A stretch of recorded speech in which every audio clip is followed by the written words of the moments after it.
cell. Yes, we are going to take very important chapter of biology that is very important for our survival. Not this chapter but the cell which we are going to study in this chapter. So we are going to start our new chapter, that is chapter 8, cell structure and functions. In this chapter we are going to understand what is a cell, what are the functions of a cell, and what is the structure of a cell. Now if I say cell, what is the first thing coming to your mind? The cell phone that you use for watching movies or for messaging or texting your friends? Do you think that we are going to study the structure and function of the cell phone that you use? No. We are going to talk about the simplest and the basic unit which is responsible for our survival, which is responsible for the survival of all the human beings, all the living beings, plants, animals, all the living beings are surviving. We all are living because of this smallest unit, that is cell. Now let's try to understand this with a simple example. For example, you all are sitting in a room. That room is made up of 4 walls. Yes. Now can you tell me that how these walls are made up of? Do you think that there is one single rock and these rocks are polished and whitewashed and you get a wall? No. There are many small units of bricks which make a big wall. So it means that these walls are made up because of the bricks. So bricks is the smallest unit of the walls. Similarly, there is one smallest unit which is making our body, which is responsible for the functioning of our body, not only humans but all the living beings like plants, small ant, huge elephant, anything. So they all are made up of smallest units of cells. Now we all living beings, whether it's a animal, whether it's a plant, they all carry out various life processes. Yes, because you all have stomach which is responsible for digestion. So how this stomach is working, what is helping this stomach to work all throughout the day, all throughout the year? You respire because of the lungs which are present in your body. So what is making those lungs to function properly? What is there inside the lungs that helps the lungs to function properly, that helps the lungs to take in oxygen and give out carbon dioxide? There is this brain which helps to send the messages, because there are many cells present in our brain which helps in the functioning of a brain. Right now I am able to move my hands because of the cells, because of the muscle cells which are present in my skin, which are present in my bones, which are present in my muscles, which are making us, which is making me to move my hands, which is making me to respire, which is making the food to digest. Okay, so cell is the smallest and the basic unit which is responsible for the functioning of any living body. Let us see this with a small graphics here. Now suppose this is a living organism. As you can see here, I have taken the picture of human being, but this would be the case for all the living beings. As if you will see here, suppose there is this organ, stomach. Okay, so how do you think this stomach is made up of? This stomach is made up of many small cells. Not one cell but many similar cells. Suppose this cell is a cell of a stomach. In our body there are so many different types of cells. So now suppose this is a cell of stomach. So there is one stomach cell. Now what will happen? These stomach cells will combine. Similar type of stomach cells will combine. For example, they will combine and they will form tissues.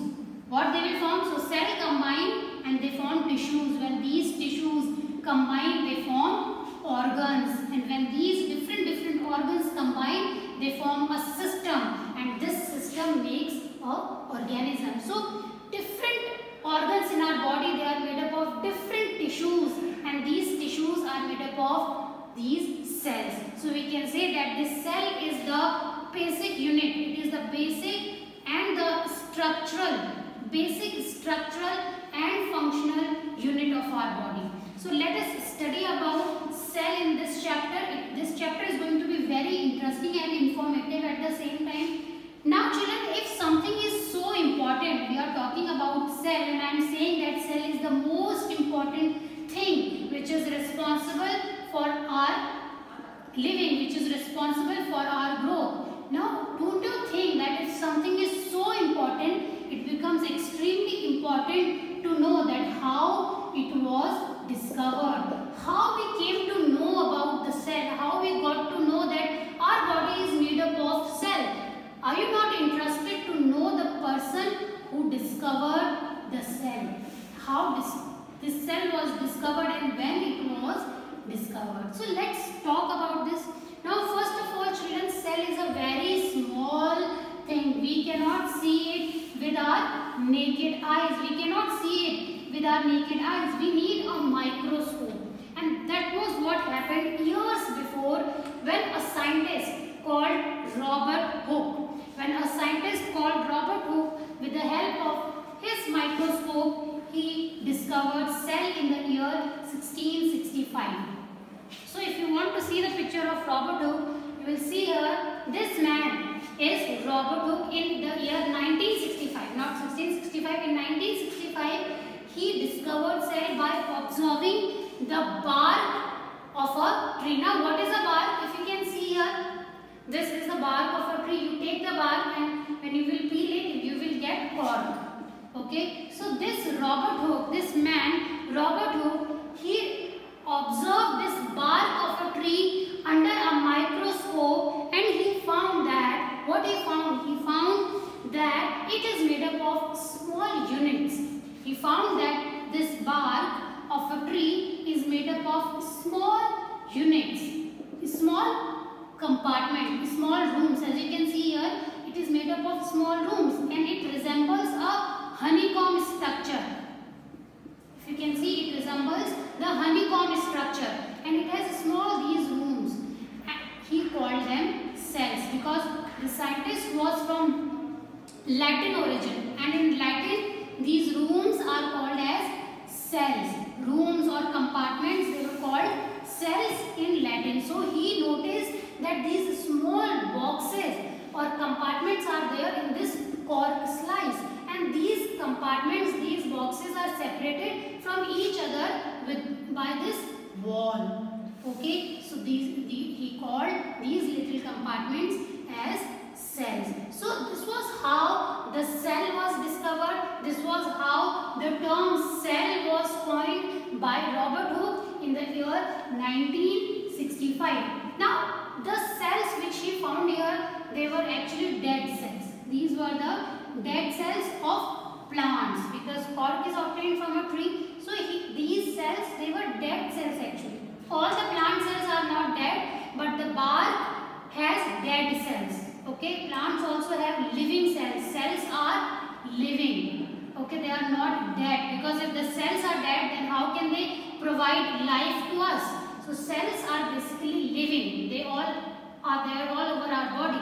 But these cells were dead at that time. Now it was not this time when the cells of humans were also discovered or observed.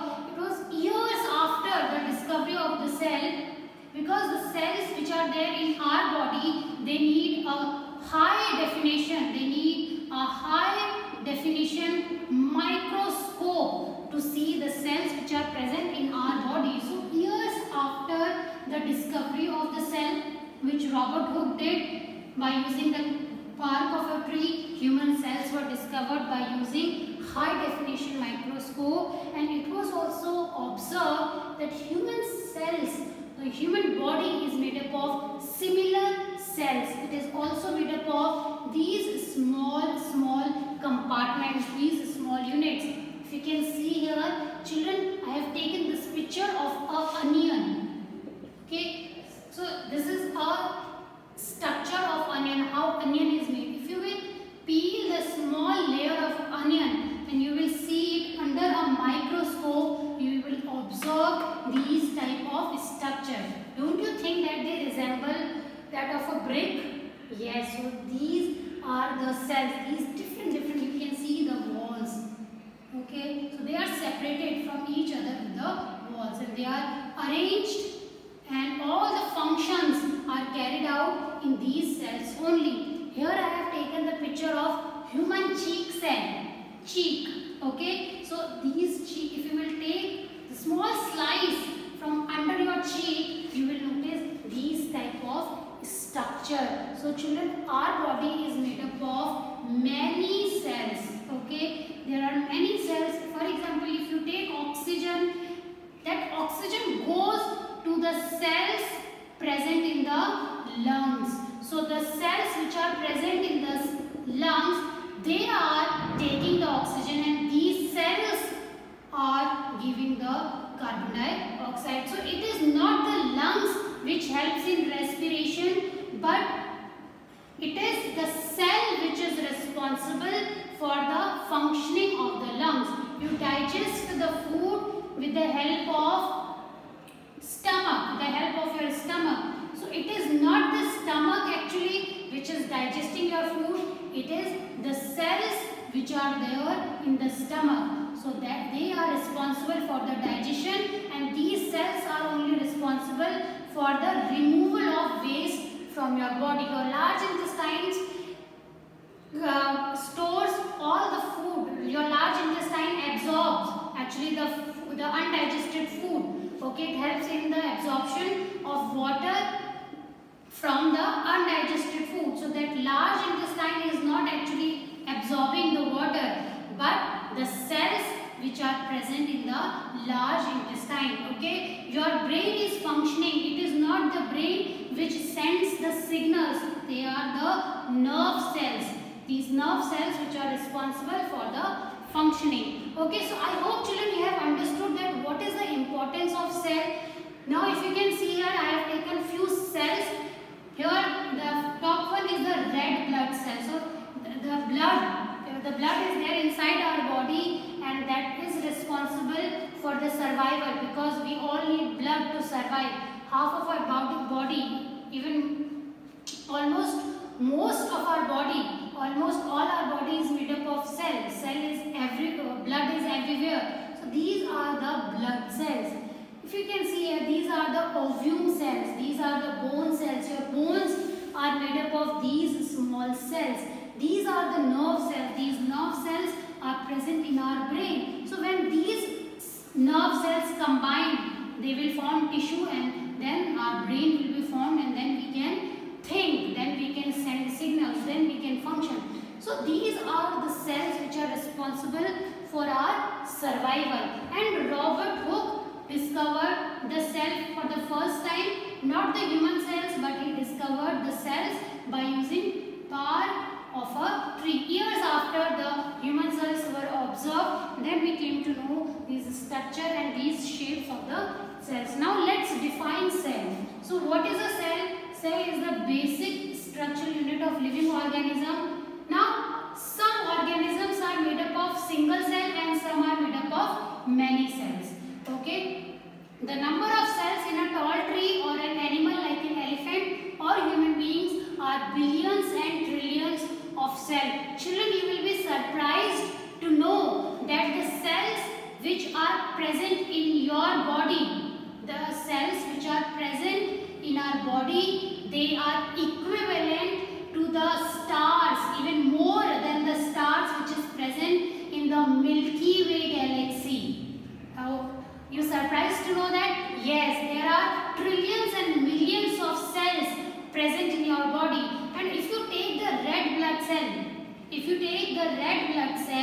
and if you will join them end to end, okay, you take the red blood cell, suppose these are the red blood cell, you take the red blood cell and join them, keep them end to end, they will form 10,000 kilometer. They will form more than 10,000 kilometer, and this is actually the one-way trip across the earth. So you can imagine that how many cells are there inside our body, and it is not such that if you are of 40 years, then in your body there will be more cells, and if somebody is 14 years, the cells inside his or her body will be less. No, the size of the cell has nothing to do with the size of the body. Now if some boy or some girl is little fat, it doesn't mean that their cells are also fat, they have more cells. The shape and size of the cell has nothing to do with the size of your body.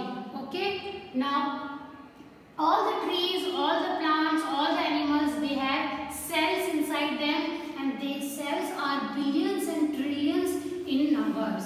Okay, children, now in the next class we will study about the organisms. We will try to understand the multicellular and unicellular organisms. Till then, take care.